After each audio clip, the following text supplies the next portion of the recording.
Diningrat. Pertama-tama saya mengucapkan selamat datang kepada Bapak Ibu kepala sekolahnya, juga Bapak Ibu yang lainnya. Di sini kami juga ingin menyampaikan rasa terima kasih kami yang sebesar-besarnya, di mana dalam situasi dan kondisi seperti ini panjenengan masih mau meluangkan waktunya jauh-jauh untuk bisa berada bersama-sama di tempat ini guna mendoakan almarhumah Kartini Joya Diningrat. Terus terang dari pihak keluarga kita tidak bisa membalas apa-apa, hanya doa kami semoga niat baik panjenengan semua senantiasa mendapat ridho dari Allah Subhanahu wa taala. Amin. Jadi kita mulai dari makam yang ada di belakang saya. Ada makam besar, juga ada pagar besinya ini. Ini adalah makam dari Bapak Bupati Rembang, suami dari Raden Ajeng Kartini. Namanya Kanjeng Raden Mas Adipati Aryo Singgih Joya Diningrat. Beliau aslinya dari Blitar, Jawa Timur. Putra Paten Blitar Gawadiman Joyotirto yang terkenal makam gantung itu. Pak Bupati Rembang ini sebelum menikah dengan Bu Kartini terlebih dahulu menikah dengan Raden Ajeng Sukarmilah yang makamnya ada di depan kita ini sebagai permaisuri yang pertama. Ini adalah permaisuri yang pertama dari Pak Bupati Rembang, namanya Raden Ajeng Sukarmilah Joya Diningrat, putranya Patih Trenggalek. Bu Sukarmilah ini dinikahi Pak Bupati Rembang tidak punya keturunan. Bahkan pada usia 40 tahun beliau sakit hingga akhirnya meninggal. Karena permaisurinya meninggal, baru kemudian Pak Bupati menikah lagi dengan Raden Ajeng Kartini. Jadi Bu Kartini dinikahi Pak Bupati Rembang ini sebagai permaisuri yang kedua, karena yang pertama tadi wafat. Bu Kartini sendiri waktu itu beliau menikah pada usia 24 tahun. Dan waktu itu beliau menikah dengan Pak Bupati Rembang yang usianya sudah 49 tahun. Jadi Bu Kartini terpaut usia dengan suaminya adalah 25 tahun. Dan Bu Kartini sendiri beliau adalah putra dari Bupati Jepara. Ayahnya bernama Aryo Sosroningrat dan ibunya bernama Ibu Ngasirah. Nah, Ibu Ngasirah ini beliau adalah putra dari Kiai Haji Matirono dan juga Ibu Hajah Siti Aminah. Jadi beliau ini selain putra dari seorang bupati, beliau juga merupakan cucu dari seorang kiai. Bahkan Bu Kartini sendiri beliau adalah salah satu murid juga di tempatnya Mbah Yai Soleh Darat Semarang. Beliau adalah santrinya Mbah Yai Soleh Darat. Bu Kartini sendirilah waktu itu yang berani meminta dan menyuruh Mbah Yai Soleh Darat untuk segera menerjemahkan Al-Quran ke dalam bahasa Jawa. Nah, beliau itu selalunya protes. Dia nggak mau ngaji kalau nggak tahu maknanya. Dan karena beliau ini putra dari seorang bupati, mau tidak mau Mbah Yai besar Romo Kiai Soleh Darat harus tetap mewujudkan apa yang menjadi permintaan beliau. Karena situasinya dulu itu Belanda memang tidak memperbolehkan para ulama, para kiai, para santri untuk menerjemahkan Al-Quran. Sehingga Mbah Yai Soleh Darat berpikir bagaimana caranya. Akhirnya terjemahan Al-Quran tersebut ditulis menggunakan huruf Arab gundul atau background. Nah, tulisan itu pertama kali dibuat oleh Mbah Yai Soleh Darat, diberikan kepada Raden Ajeng Kartini sebagai hadiah pernikahan dengan Bupati Rembang. Dan tulisan itu sampai saat ini alhamdulillah masih kita simpan di museum. Itu adalah catatan sejarah Raden Ajeng Kartini di dalam hal agama. Mungkin juga sebagian banyak yang belum mengetahuinya. Karena Bu Kartini ini memang tidak mau dikenal sebagai tokoh yang agamis. Beliau lebih senang dengan hal-hal yang nasional. Di kancah nasional pun beliau sangat luar biasa. Terbukti beliau dinobatkan sebagai pahlawan emansipasi wanita. Dan Bu Kartini menikah dengan Pak Bupati Rembang hanya 10 bulan saja. Dikarenakan 10 bulan setelah menikah beliau melahirkan, terus 4 hari kemudian Bu Kartini wafat. Jadi beruntung bagi kita orang Rembang, Bu Kartini tinggal di Rembang hanya 10 bulan dan bisa dimakamkan di sini. Setidaknya Rembang masih punya hal yang mungkin bisa dikenal orang. Kalau dulu Bu Kartini meninggal di Rembang dan dimakamkan di makam keluarga di Jepara atau di Kudus, mungkin Rembangan hanya cerita aja. Kalau dulu Bu Kartini pernah menikah dengan Bupati Rembang. Tapi alhamdulillah beliau dimakamkan di sini, dan beliau ini meninggalkan satu putra atau satu anak, karena waktu melahirkan beliau wafat tapi anaknya kan hidup. Tepatnya beliau ini wafat itu 4 hari setelah melahirkan. Jadi tanggal 17 September beliau wafat, melahirkan tanggal 13. Putranya diberi nama Raden Mas Susalid. Jadi nama Susalit ini kalau diartikan ke dalam bahasa Jawa artinya susah wiwit alit, bukan unen Jawa aja. Pak Susalit putranya Bu Kartini dulu pensiunan tentara dengan pangkat Mayor Jenderal TNI Angkatan Darat. Jabatan berakhir Panglima di 3 di Ponorogo, Yogyakarta, Magelang tahun 46 sampai 48. Di tahun 48 Pak Susalit juga masih ikut membantu penumpasan pemberontakan PKI Madiun yang dipimpin oleh Musso gitu. Pak Susalit wafat tahun 62, beliau juga dimakamkan di sini. Makamnya ada di bawah pagar besi pas ini. Nah ini ada ini ada tulisannya Panglimanya itu. Itu satu-satunya putra dari Bu Kartini, beliau menikah dengan makam yang agak kuning bawahnya itu. Putranya juga satu yang kuning depannya itu namanya Budi Setia Susalit. Jadi jadi secara durian Bu Kartini ini hanya punya satu anak dan satu cucu. Nah, cucunya ini alhamdulillah istrinya masih hidup sampai saat ini bersama dengan anaknya yang 4. Jadi secara keturunan yang masih ada, beliau Raden Ajeng Kartini masih punya cucu mantu dan buyut 4 di Jakarta. Itu adalah keturunan langsung dari Raden Ajeng Kartini. Nah, selepas Bu Kartini ini wafat, Pak Bupati Rembang juga menikah lagi dengan anaknya Paku Buwono ke-9 Solo sebagai permaisuri yang ketiga.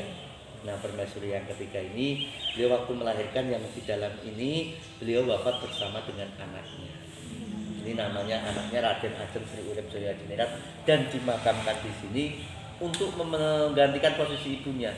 Karena semestinya makam ibunya kan ada di sini. Tapi karena ibunya keluarga keraton, jadi jenazahnya diminta kembali lagi ke Keraton Solo.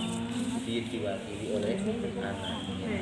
Jadi Bupati Rembang permaisurinya ada 3, yang tengah ini yang pertama dan punya anak, bukan ini yang kedua punya anak 1, yang ketiga wafat bersama dengan anaknya. Kalaupun ada makam yang banyak ini semua adalah makam anak cucu Pak Bupati Rembang, tapi dari istri selir-selirnya.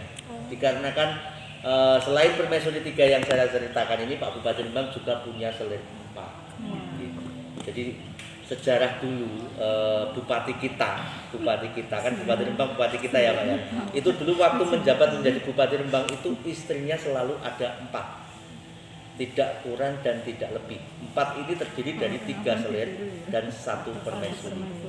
Nah, Bu Kartini ini posisinya memang kan menggantikan permaisuri yang pertama, tapi waktu menikah dengan Bu Kartini juga sudah ada 3 selir, dari 4 lagi kan gitu.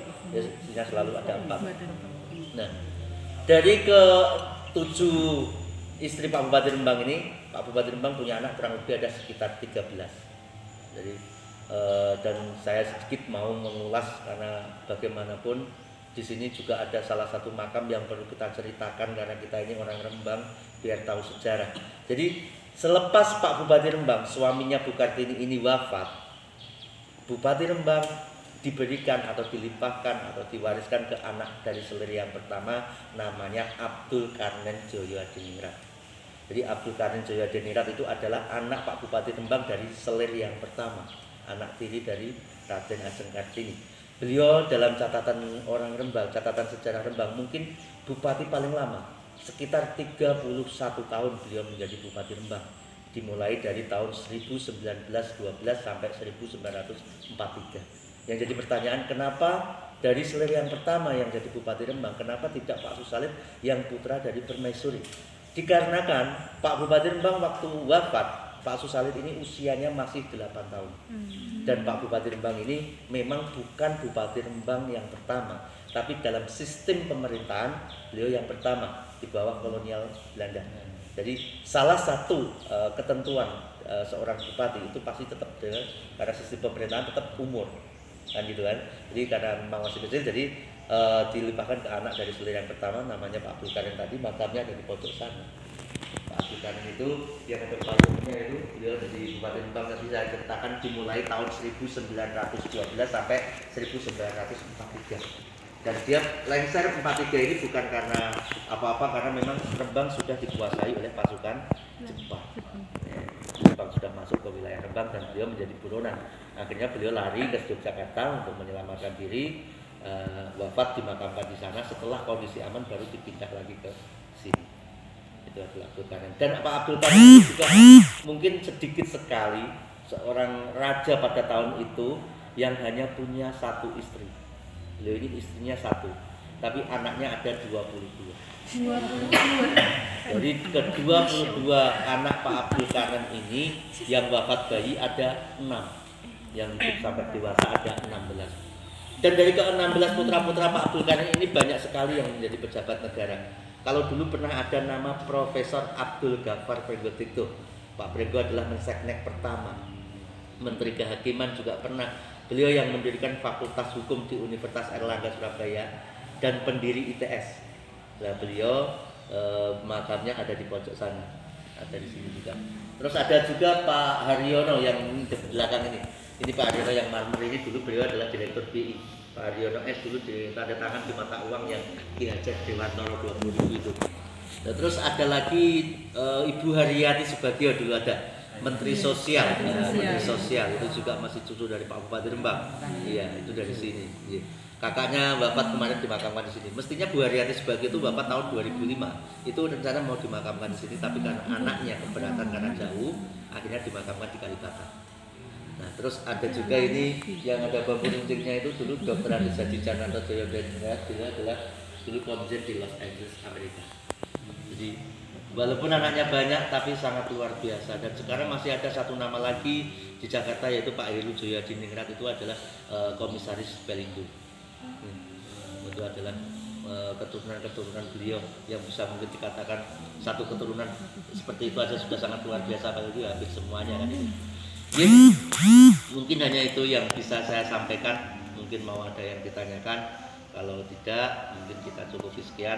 Untuk selanjutnya dilanjutkan oleh doa yang Pak Ustaz Ketua Rombongan. Dan sekali lagi saya mewakili dari ahli waris keluarga besar almarhumah Kartini Joyadiningrat mengucapkan banyak-banyak terima kasih atas doa panjenengan semuanya. Begitupun doa yang senantiasa kita panjatkan dari sini.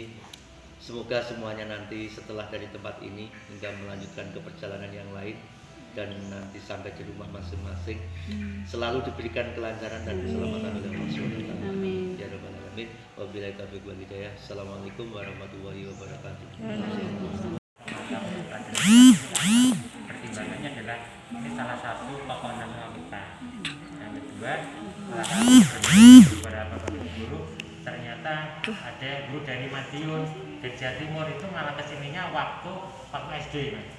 Ini begitu di Rembang malah mungkin waktunya karena sedang berat jadi belum sempat sowan atau ziarah dimakamkan di Najikan ini. Jadi ini momen yang pas. Jadi kebetulan ini tadi terima kasih banyak cerita yang luar biasa sekali.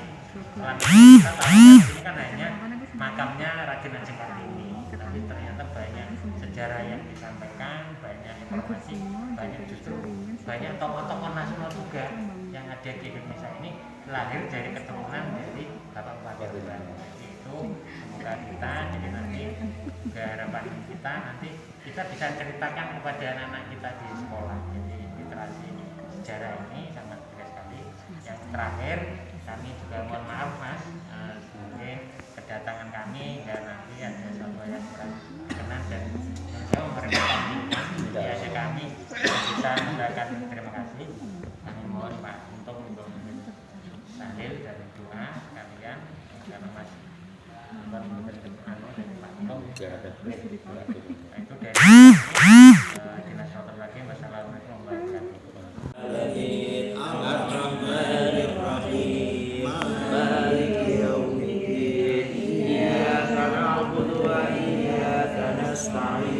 اهدنا الصراط المستقيم صراط